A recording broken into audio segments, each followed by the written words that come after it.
So, yeah, on today's episode of mental health, I've got a friend of mine by the name of Sarah, and we're just gonna be discussing her mental health journey during the lockdown. We're gonna be talking about the highs, the lows, how she's coped with it, how, yeah, just overall how she's been dealing with the lockdown. So, thank you, Sarah, for joining me today. Yeah, thank you for having me. So yeah, so as we all know, we've been in and out of lockdown for just over a year. So um, during the start of the lockdown, how was your mental health? Yeah, so I guess to give a bit of background in terms of myself, so I work in the city and like predominantly office space, and so typically I would say just before lockdown, mental health was pretty good. I have quite a good like awareness in terms of how I feel because I've got that experience through my family and things like that. So yeah, before lockdown, definitely pretty good. And I actually just changed jobs about 2 weeks before lockdown, and so I'd say I was pretty much on a big high, having just joined that new job. And then, so like once lockdown came, was your high still up there, or did it kind of slowly start to decrease?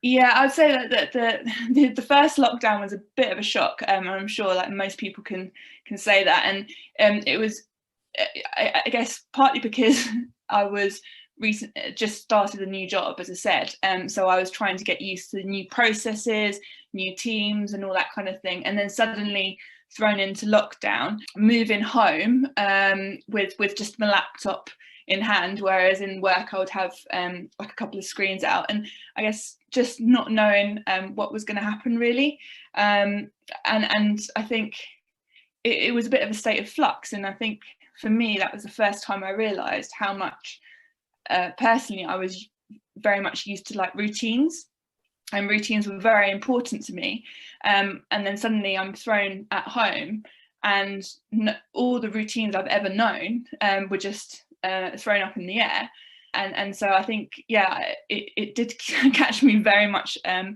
by surprise, and actually looking back at the first lockdown, I think within a week of being at home, I actually developed like a bit of a cough, which I still don't know to this day if it was COVID, but then I found myself being so I live with one other person, and so I found myself having to isolate to my room, so that was very, very, very isolating, and that had a huge impact on my mental health, and because I just sort of kept myself to myself, didn't at that time reach out to people, which in hindsight I know that I should have done, but it had a massive impact on my mental health at that time. So you said like, you were used to working in an office, and then because me as well, I worked, before lockdown, I worked in an office and it was like an open space and there was more than 70 people, on my floor at one given time. And then now like being told, okay, you have to work from home, it kind of felt that I was confided, and I don't know about you, but I hate being restricted. So that must have made your mental health even more worse, knowing that you couldn't go out, you couldn't speak to people like you used to. Yeah. Absolutely, yeah, and as you say, I was used to seeing probably like yourself, loads of people on a daily basis, and those standard coffee chats, which just took a couple of minutes every day, all of that was just, I guess, removed, and yeah, absolutely. I think especially when I was isolating for the period I did feel quite, it did certainly impact my mental health. And I think I mean, over time, realised that I could do things differently, such as, talk to people a lot more frequently than I would normally, send messages and things like that. But at the beginning and the first lockdown, like I didn't necessarily use those ways of helping to kind of improve me. I had to kind of learn those over time. So, like, as the lockdown started to progress and it started to the lockdown was slowly easing. Did you find that your mental health was getting a bit better? Yeah, so I found, and to be fair, all 3 lockdowns have kind of blurred into one. So it's difficult to know at what stage I made the sort of changes. But for me, at the point that we were allowed to do exercise like once a day and things like that, I made sure I used that time.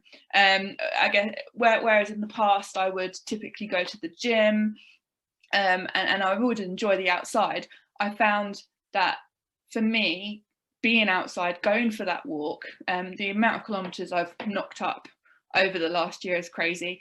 And even going on my bike, at the beginning, I used my bike a lot more. So I found myself enjoying just cycling and taking advantage of the empty roads of London. I mean, it's so exciting. I have to say, it's one of the best things of lockdown are the empty roads of London. But I guess that was my way of helping to improve my mental health. That really, really helped me, because it felt that I was escaping the home and especially on the bike, able to explore further than just my local area.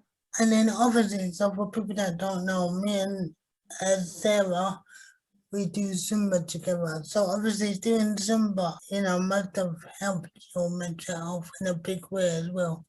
Oh my goodness, yeah. And going back to that first time where I was in my room for 2 weeks, I would say thanks to my sister, she gave me the link to Zumba, and I used to do Zumba in the gym, but I found myself dancing away to Zumba in my bedroom during and I have to say that brought a massive smile to my face. I couldn't jump up and down, but I was certainly waving my hands around. And for me that and it was also a way to see other people. Absolutely incredible. That was a lifeline for me at the beginning, certainly. So if you can pinpoint like a very, very high period of when you've been in lockdown, and a very, very low period for when you was in lockdown? It's difficult to pinpoint an exact moment of high, but I would say the highs for me were when I took advantage of the new mini freedom that I got, whether that be well, actually for me, doing Zumba outside, amazing. Doing Zumba, yeah. I mean, it felt like a mini party, and let alone like it felt like a holiday camp. Whereas and I have to say, I've never visited that park so many times in my life. It's my second home, because I've even started doing running there now. So I think for me, that's my high, alongside using my bike to cycle to London to visit my friend, to cycle around, having that freedom, and also seeing my friends. But within the restrictions that we had, I felt like I was almost being clever. And that sounds very strange to say, but I just wanted to find ways of managing lockdown within the restrictions available. And can you pinpoint a low? The low. Oh yeah. You know what? there's been a few. I would say initially, feeling. Those 2 weeks when I couldn't leave the house, that was a bit of a low for me, and feeling that I couldn't talk to people, that was a low point. But actually, my parents amazingly have managed to move house and outside London this period as well.